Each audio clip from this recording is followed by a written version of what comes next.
سورۃ مائدہ کی آیت اللہم ربنا انزل علینا مائدۃ من السماء تکون لنا عیدا لاولنا وآخرنا وآیۃ منک وارزقنا وانت خیر الرازقین۔ زیر زبر دیکھ لیجئے گا، میری زیر زبر میں کمی بیشی ہو سکتی ہے۔ اس آیت کا تعلق زندگی بھر کے نظام کے ساتھ ہے۔ سارا سال میں یہ سدا بہار ہے، اس کی برکتیں، اس کی خیریں، اس کی تاثیر، اس کا کمال۔ میں نے جب سے یہ آیت مبارکہ بتانا شروع کی ہے، سورۃ مائدہ کی آیت ہے، جب سے یہ بتانا شروع کی ہے، مجھے کوئی آج تک ایسا نہیں ملا کہ جس نے جو مانگا ہو اور اللہ نے نہ دیا ہو۔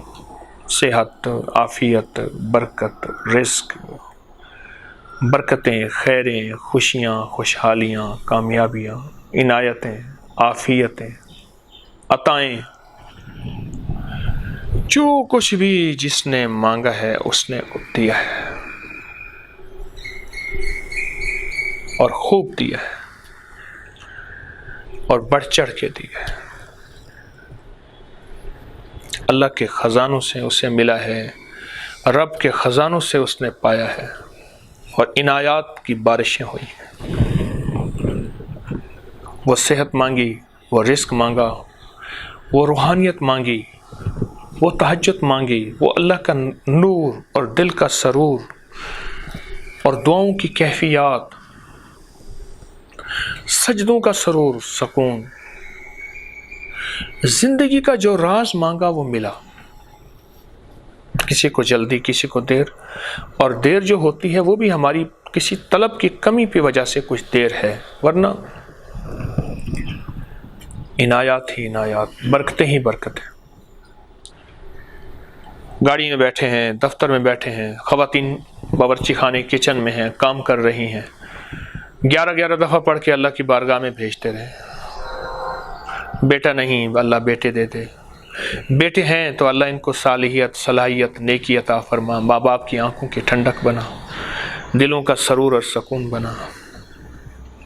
کسی کام میں مشغول ہیں، آیت یاد ہے، کام کرتے کرتے اس آیت مبارک کو اللہ کی بارگاہ میں بھیجتے ہیں، اور اللہ کے خزانوں سے ہم نے لینا ہے، اللہ کے خزانوں سے ہم نے حاصل کرنا ہے۔ اسی سے ہمیں دنیا اور آخرت کی عزتیں، خیریں، راحتیں، خوشیاں، خوشحالیاں ملیں گی، اور یہ ایک چابی ہے اور آزمودہ چابی ہے۔ کوئی غم ہے، کوئی تکلیف ہے، دن میں 11 دفعہ یہ آیت مبارکہ پڑھ کے آسمان پہ اللہ کے بارگاہ میں بھیجتے ہیں، اور ساتھ اپنی حاجت لگا دیں۔ یا اللہ، یہ میری حاجت، یہ میرا غم، یہ میری ٹینشن، یہ میرا دکھ، یہ میری پریشانی، اللہ تجھ سے نہ مانگو پھر کس سے مانگ؟ ایاک نعبد و ایاک نستعین۔ بندہ تیرا، بھکاری تیرے در کا، اور کس کے در پہ جاؤں؟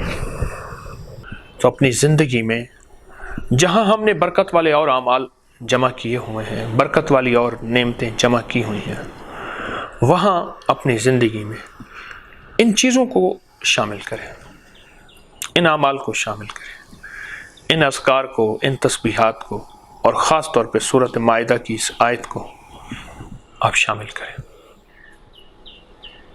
جب یہ شامل کریں گے، پھر آپ خود بھی اس کی برکتیں اور خیریں دیکھیں گے، اور آپ کی نسلیں بھی آگے سے آگے پلیں گی۔